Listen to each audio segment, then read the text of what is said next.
Hello guys, चलिए आज हमें स्टार्ट करना है इलस्ट्रेशन 19। ठीक है, इलस्ट्रेशन 19 में 19 को सॉल्व करने से पहले कॉन्सेप्ट को समझना है हमें।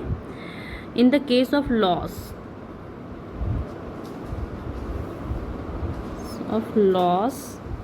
इन the firm,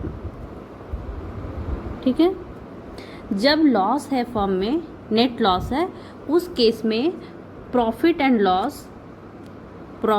loss appropriation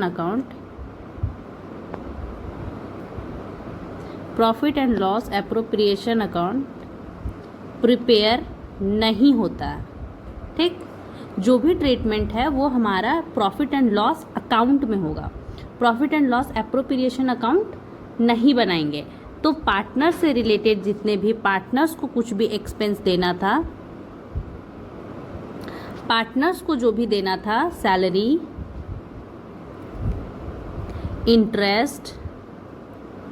interest on capital, ये उनको कमीशन, पार्टनर्स कमीशन, ये सब क्या करेंगे, अब नहीं मिलेगा। ठीक है, तो ये कॉन्सेप्ट को समझ गए। चलिए अब क्वेश्चन को करते रीड। इलस्ट्रेशन 19 स्टार्ट करते हैं। A and B are partners in a firm. A and B are partners in a firm. On 1st April 2021, their capitals were 3 lakh and 2 lakh respectively. A का capital है 3 lakh, B का है 2 lakhs respectively. On 1st October, 1st अप्रैल का capital दिया हुआ था, फिर 1st अक्टूबर को A granted a loan of ₹50,000 to the firm. ए जो है 1 अक्टूबर को ए फर्म को लोन दिया है, लोन टू फर्म ₹50,000। ठीक है, be had allowed the firm to use his property for business for a monthly rent of ₹10,000।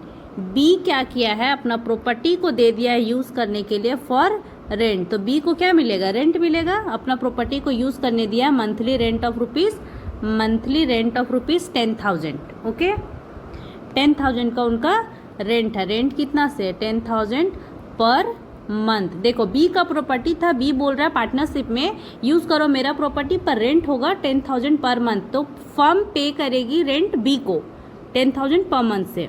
चलो आगे। Partnership deed provides that interest on capital will be allowed to at the rate of 9%। Partnership deed में mention किया हुआ है कि partners को उनके capital पे 9% इंटरेस्ट मिलेगा। तो उनका कैपिटल है 3 लाख और 2 लाख ए और बी का। लेकिन आगे देखो, and B is allowed an annual salary of ₹1 lakh. B को एनुअल सैलरी मिलेगा 1 लाख। बी ज़्यादा काम कर रहा होगा फर्म में, इसलिए बी को सैलरी भी मिलेगा, और ए और बी दोनों को इंटरेस्ट ऑन कैपिटल मिलेगा eight the rate of 9%। The firm incurred a loss. अब क्या फर्म में हो रहा है, लॉस हो रहा है। तो माइंड में स्ट्राइक होना चाहिए कि profit and loss appropriation account नहीं बनेगा। तो profit and loss appropriation account नहीं प्रिपेयर होगा, तो उनमें जो एडजस्टमेंट करना था वो होगा ही नहीं यहाँ। तो उनमें जो जाने वाला एडजस्टमेंट था, जैसे salary, interest on capital, commission, ये सब नहीं जाएगा। रेंट, पार्टनर्स रेंट नहीं, हाँ ये बात नहीं होगा। ठीक है, चलो। The firm incurred a losses of ₹28,500 for the year ended 31st March 2022 before any adjustment is made according to the partnership deed। ये एडजस्टमेंट जो ऊपर दिया है, जितना भी एडजस्टमेंट दिया हुआ है, उनको करने के पहले फर्म में लॉस हो रहा है। फर्म का लॉस है 28,500।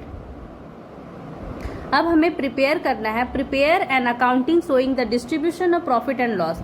अब कौन सा अकाउंट आपको बनाना है, आपको समझना है कि कौन सा अकाउंट प्रिपेयर करना है, और इनका जो प्रॉफिट होगा या लॉस होगा उसको कैसे डिस्ट्रीब्यूट होगा ए और बी में। देखो, जब लॉस है फर्म में तो जाहिर सी बात है profit and loss appropriation account नहीं बनेगा। जो भी एडजस्टमेंट होगा प्रॉफिट एंड लॉस अकाउंट में होगा। प्रॉफिट एंड लॉस अकाउंट बनाओ। सॉल्यूशन स्टार्ट हो रहा है अब, main solution. Profit and loss account. ठीक, फॉर्मेटिंग कर लो।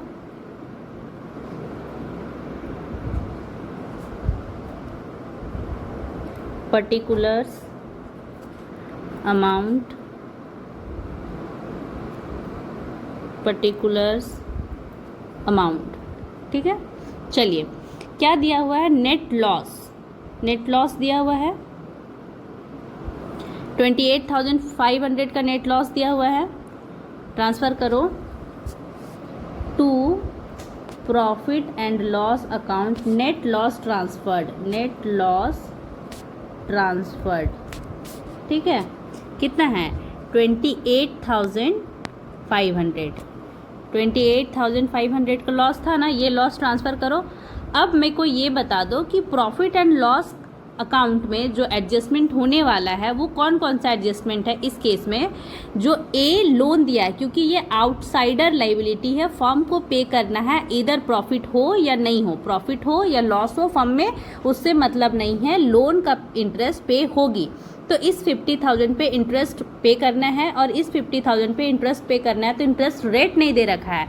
जब इंटरेस्ट रेट नहीं दे रखा है तो हम लोग क्या लेते हैं, 6% लेते हैं, 6% लेंगे। और इनका जो डेट है 1 अक्टूबर से 31 मार्च 2022 तक, क्योंकि बुक स्टार्ट हो रहा है इनका 1 अप्रैल। कब से स्टार्ट हो रहा है, 1 अप्रैल 2021 से कब तक जाएगा, 31 मार्च 2022 तक। ठीक है, चलो इंटरेस्ट ऑन लोन कैलकुलेट करते हैं, ये यहाँ तक जाएगा मेरे हिसाब से। चलो working note 1, working note 1, interest on A's loan. A loan दिया है, ए लोन दिया है 50,000। ठीक है, फर्म को 1 अक्टूबर को, चलो 1 अक्टूबर को दिया है टू 31 मार्च 2020, कितने मंथ के लिए हो जाता है, और लोन दिया है 50,000 का। ठीक है, चलो रेट नहीं है तो रेट क्या लगाएंगे, eight the rate of 6% per annum. ठीक, इसको स्टार मार्क कर लेना इस रेट को। ओके, चलो 1 अक्टूबर से 31 मार्च में अक्टूबर, नवंबर, दिसंबर, जनवरी, फरवरी, मार्च, फॉर 6 मंथ, 6 मंथ्स के लिए इंटरेस्ट कैलकुलेट करो। 50,000 multiply 6% per annum, 6% multiply 6 month. ठीक है, चलो आपको कैसे सॉल्व करना है आप देखो। ठीक है,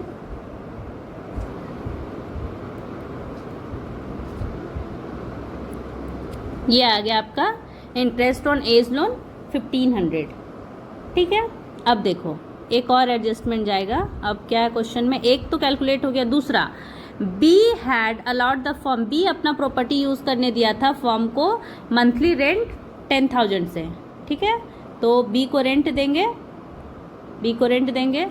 अब ये जो एक्सपेंस साइड होता है प्रॉफिट एंड लॉस अकाउंट में, ये हमारा है profit and loss account,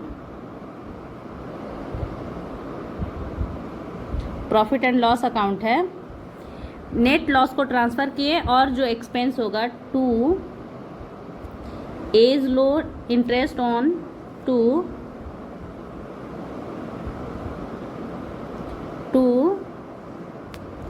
interest on A's loan, working note 1 refer कर दो यहाँ पे। ठीक है, वर्किंग नोट 1 कितना था, 1500 था। To rent, to rent, rent देंगे बी को, कितना देंगे 10,000 पर मंथ 12 महीना के लिए।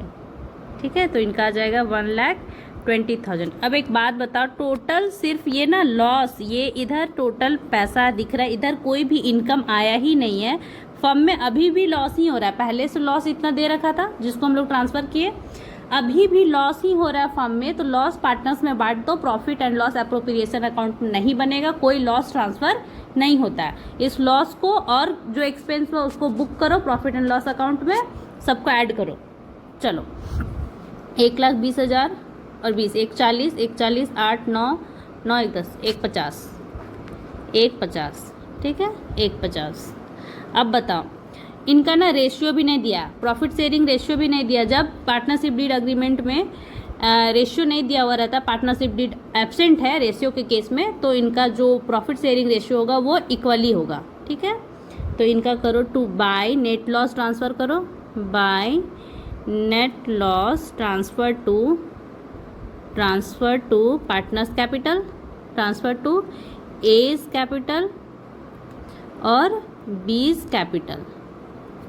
ठीक है, कितना पूरा 1.5 लाख ट्रांसफ़र होगा ना, तो इक्वली इनको ऐसे लिख सकते हो आप, इक्वली। ठीक है, 75,000।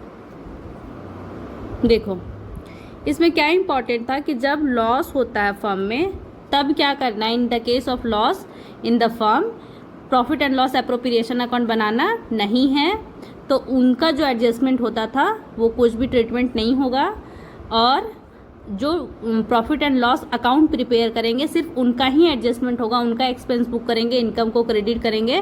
तो इसमें लॉस हो रहा था और 2 खर्चा और बढ़ रहा था, तो खर्चा को बुक करो। उसके बाद ये वर्किंग नोट 1 है हमारा, रेंट का वर्किंग नोट 2 दे दो, देना है तो रेंट टू बी का जो था 10,000 पर मंथ से फॉर 12 मंथ 1,20,000। ठीक है, और ऐसे लिख सकते हैं आप, वर्किंग नोट 1-2 हो गया, नोट देके कि जब प्रॉफिट शेयरिंग रेशियो नहीं है, देखो ये लिखो, as the firm has suffered loss,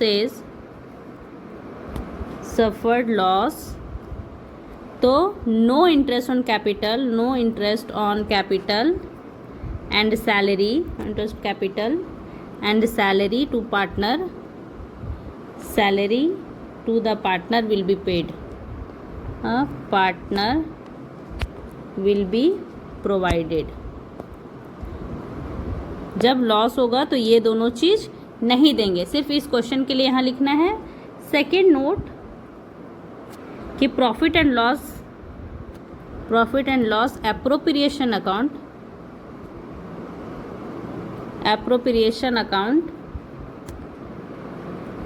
will not be prepared